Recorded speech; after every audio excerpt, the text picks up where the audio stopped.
Roblox is a platform in which you can get away with making games that are low effort and sometimes just borderline bad. You can even be rewarded for it.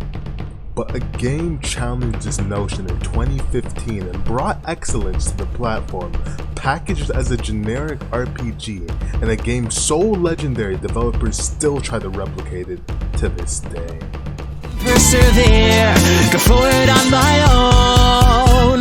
There's a bright and shining pure light coming through the darkness of the night. Now I can't help crying for my life in this endless time that I live inside. Take a closer look as who you are. Arcane Adventures was a game made on Roblox in 2015 by Vtex Games. This was an open world RPG with a deep lore and backstory based on a twist in Greek mythology. Unfortunately, Arcane Adventures no longer works due to Roblox updates, and due to this, most of the background footage you'll see in this video is from a game called Arcane Reborn, which is a fan game which is a copy of the original but fixed to work with Roblox. So it's pretty good, go check it out, I'll leave a link to it in the description. Arcane Adventures was a game like no other, and if someone were to ask me what my favorite game I'd ever played on Roblox was, that would most certainly be Arcane Adventures. Now there's a lot of things that made this game great, and I can't even put it in words how exceptional for Roblox this game was. You really just had to be there. But the first point I have to go with is the attention to detail. So let me explain. In Arcane Adventures, now it started off with a pretty basic customization, high class as it may be. You picked your element and you got to customize your character. Now everything was looking pretty good, so you spawn in one island and then it looks like a pretty generic game at first. You talk to an NPC and kill some wizards. Once you do that, you get a boat. Now immediately I was hooked because there is actually a boat system in this game, and I'll get to the greatness of that in a second.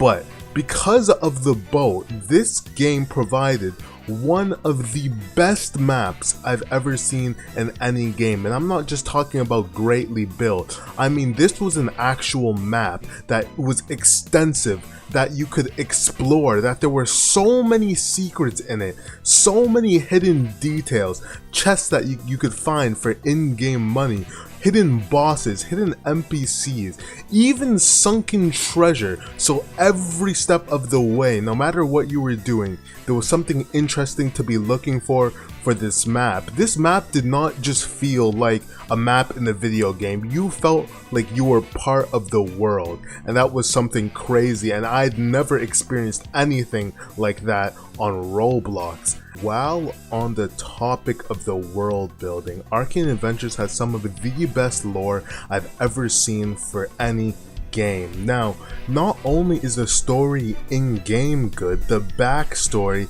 in which was written out in a huge lore document, and you could even find books in-game explaining the lore, and from this stemmed multiple fan stories and even a full-on webcomic about Arcane Adventures, which later is basically considered canon for the game now.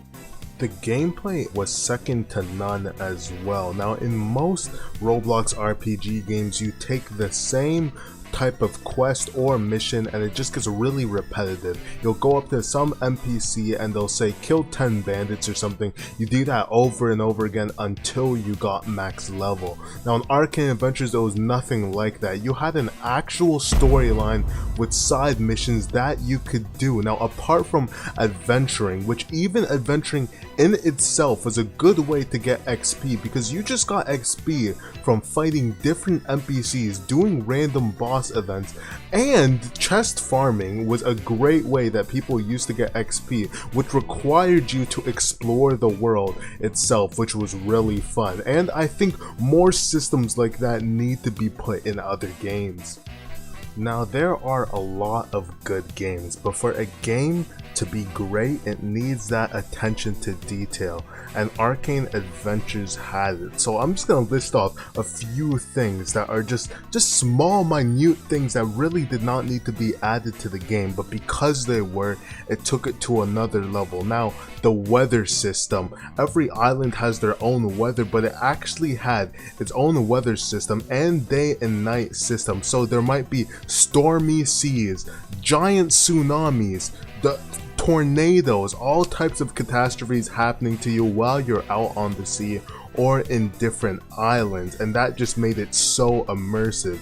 Now, another thing that there was random events. For example, you could be out sailing in the seas and then maybe the Kraken spawns, a powerful boss that you definitely need friends to take down, or maybe a fleet of Arcane government, which is basically like the police in the game, will start chasing you, and it just creates for these amazing moments that just cannot be replicated, and it just makes the game to feel new and fresh no matter what level you are. Because another great thing about this game is even when you're max level, there was just so much to do, and what really added to that was the loot system in this game. There was hundreds of items that you could collect and trade. Now, it wasn't like most games where you just get the best armor or best weapon in the game and you're done. There was different builds that you could go for, different stuff that you'd want to get, different weapons. There were legendary weapons, stuff that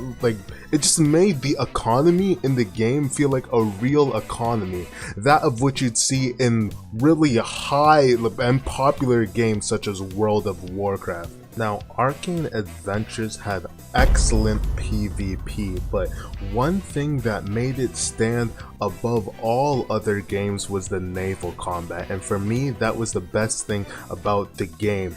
I loved my ship in that game. Now, you could upgrade your ship, you can customize it with different colors, customize its weapons and the things that you wanted to put on it. It was all types of crazy stuff. Now, because the game was really naval based, there was overpowered ships. Now, I remember there was a golden one that had a chance of spawning in the game, and it was just a super fun boss. I remember doing that with my friends, and it was just amazing. It's just stuff like this that you're really not gonna get in a Roblox game today. Now, the PvP in the game not only was that good, but the fact that even if you were a god at the PvP, you'd also have to master the ship combat, and just having a nice crew to help you on the ship, just making it a really good co-op type of game, and just one that you wanted to play with friends. It was just amazing in that sense. And possibly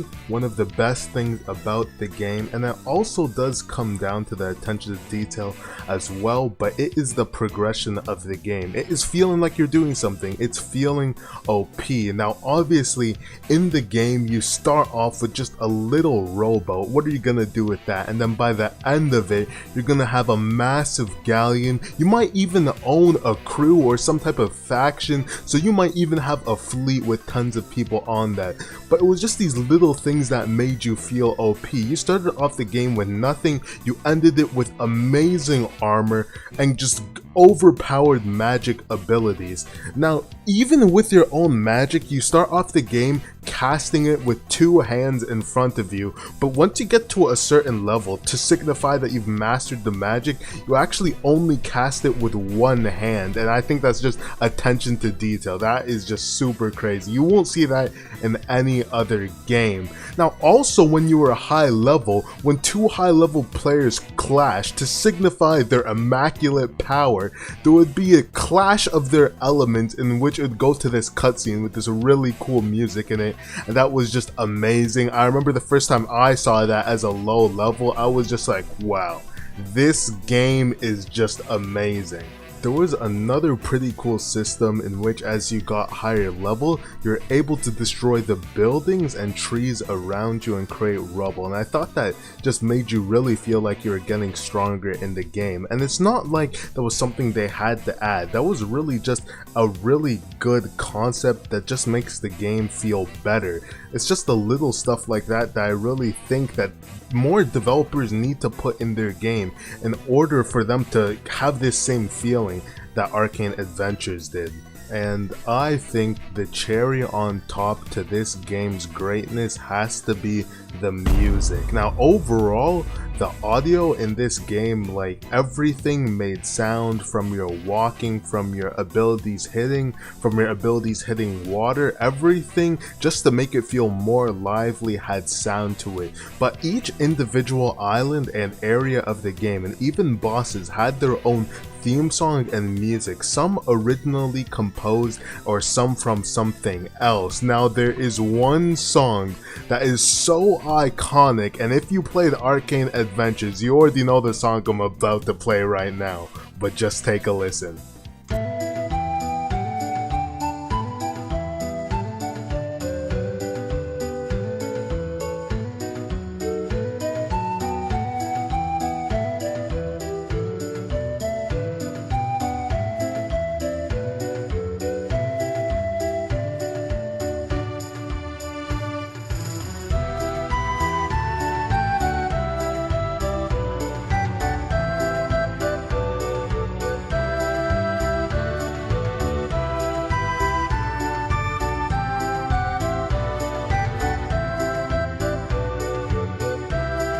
Now, if you guys are feeling a bit nostalgic about Arcane Adventures music after that, I'll leave a link to a playlist of all the game's music in the description down below. And even if you never played the game, or this is the first time you're hearing about it, definitely go check out that playlist, because every one of those songs was a banger. They are actually really good, and I found myself listening to some of them on repeat, and it's pretty funny because I put some of those songs on my playlist way back in like 2016 and still have them in there now. So recently Roblox went public, and that means that people can invest and buy Roblox stock. So right now more than ever, Roblox is being taken seriously. This is no longer a small platform, but if we want to continue to be considered something real, something relevant in this entire gaming scene, and even off of it, we need to keep making games like Arcane Adventures. And I'm seeing slowly people are not doing that anymore. Now I know every developer wants to make their money. They don't want to spend time on a game that's just going to fail.